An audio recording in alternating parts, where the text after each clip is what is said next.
अस्सलाम वालेकुम वीवर्स, कैसे हैं आप सब। उम्मीद करती हूँ आप सब खैरियत से होंगे। It's my mehndi design.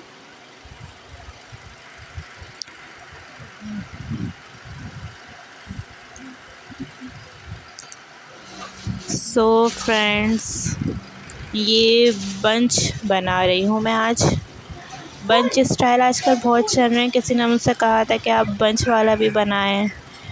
वैसे मैं आपके साथ और भी डिज़ाइन शेयर करूँगी, लेकिन फ़िलहाल ये मैंने ईद पे लगाया था। वो वीडियोस मैंने अपने एक और चैनल है मेरा, मैंने उस पर अपलोड नहीं की, लेकिन मैंने सोचा मैं यहाँ पे अपलोड कर दूँ, क्योंकि थी मेरे पास रखी हुई, मुझे मिल नहीं रही थी काफ़ी टाइम से।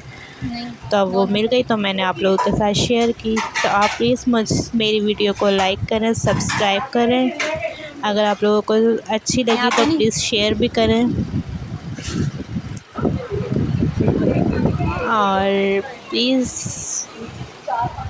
आप मुझे ज़रूर बताएं कि आप लोगों को मेरी मेहंदी कैसी लगती है। मैं और भी डिज़ाइन लगाऊंगी और आप लोगों को दिखाऊंगी स्टेप बाय स्टेप। बट अभी मेरे पास टाइम नहीं है, तो मैंने जो लगाई थी शॉर्ट्स में, तो मैंने वो आप लोगों के साथ शेयर कर दी। इंशाल्लाह नेक्स्ट टाइम मैं आप लोगों को डिटेल से लगा के सिखाऊंगी, ठीक है।